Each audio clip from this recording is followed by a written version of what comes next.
Assalamualaikum warahmatullahi wabarakatuh. Subhanallazi asra bi'abadihi laylan minal masjidil haram ilal masjidil aqsa allazi barakna hawlah linuriyahu min ayatina innahu huwas sami'ul basir. Alhamdulillah, segala puji bagi Allah Subhanahu wa taala yang menciptakan kita bisa merasakan indahnya iman, nikmatnya Islam, nikmatnya bisa bercengkrama dengan orang yang kita cintai dan kasihi. Terutama Allah Subhanahu wa taala masih memberikan kita kesempatan untuk beribadah di bulan Rajab, salah satu bulan penuh kehormatan, bulan yang begitu banyak pahala-pahala yang Allah berikan kepada kita ketika kita melaksanakan ketaatan dan kewajiban kita kehadap Allah Subhanahu wa taala. Dan bukan hanya itu saja, momentum Isra Mi'raj ini menjadi pembelajaran bagi kita semua. Sebelum peristiwa Isra Mi'raj, Rasulullah SAW diuji oleh Allah Subhanahu wa taala dan merasa kehilangan akan dua orang yang paling beliau sayangi. Yang pertama, istri tercinta, sang pelindung dan pembela kesetiaan dan keimanan istri beliau, Khadijah radhiyallahu anha, tidak ada tandingannya. Bahkan wanita yang paling beliau cintai, wanita yang paling Rasulullah sallallahu alaihi wasallam sanjungi, yaitu Khadijah ummul mukminin radhiyallahu anha. Tak hanya itu saja, pelindung dakwah, pelindung dari caci maki, dari hinaan kaum musyrikin Quraisy, pamannya tercinta yang disayangkan belum mengucapkan syahadat ketika akhir hayatnya, Abu Thalib. Dua orang ini, dua kekasih ini merupakan orang-orang yang sangat Rasulullah SAW cintai dan sayangi. Ini peristiwa yang disebut dengan Amul Huzn, tahun kesedihan. Setelah itu banyak olok-olokan, banyak pembulian, banyak caci maki dari musyrikin Quraisy terhadap baginda Rasulullah SAW. Allah Subhanahu wa taala menghibur Rasulullah SAW diiringi oleh malaikat Jibril alaihissalam yang kita semua ketahui dengan peristiwa Isra Mi'raj.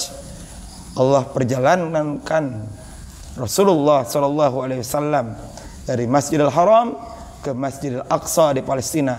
Ketika berhenti di sana, Rasulullah SAW menjadi imam bagi para nabi-nabi dan para rasul yang berada di Al-Quds, yang berada di Palestina. Mereka semua rukuk bersama, sujud bersama, salat bersama, seraya memuji kebesaran Allah Subhanahu wa taala. Tak hanya itu saja, Allah perjalankan ke Sidratul Muntaha, ke langit ketujuh. Kompensasi dari 50 waktu hanya menjadi 5 waktu.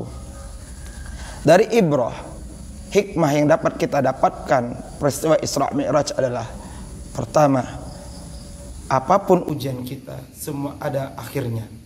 Di balik kesusahan ada kebahagiaan, di balik derita ada bahagia.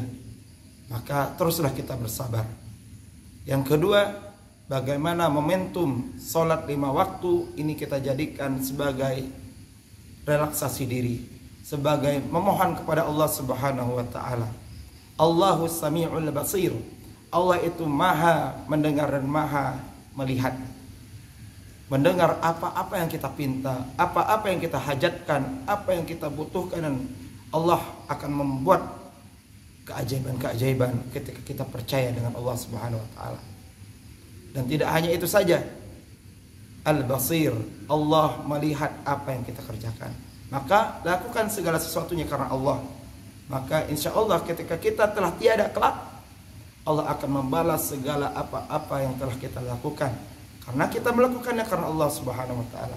Kita perbaiki sholat kita, kita perbaiki ngaji kita perbaiki tilawatul Quran kita perbaiki hablum minallah dan hablum minan nas kita, sehingga nanti hadiah spesial itu bisa kita dapatkan.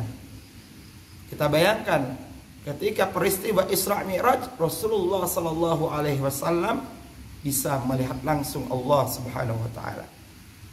Pertanyaannya adalah, sudah siapkah kita ketika kita telah tiada kelak bertemu dengan Allah Subhanahu wa taala? Amal apa yang membuat kita bisa bertemu dengan Allah Subhanahu wa taala, dan apa yang bisa kita lakukan mumpung kita masih di dunia, sehingga nanti Allah bisa kita lihat dengan wajah yang sumringah, dengan wajah yang penuh bahagia. Inilah salah satu kebahagiaan kita. Kita bertemu dengan pencipta kita dengan kebahagiaan yang hakiki. Akhirul kalam, wabillahi taufik wal hidayah. Assalamualaikum warahmatullahi wabarakatuh.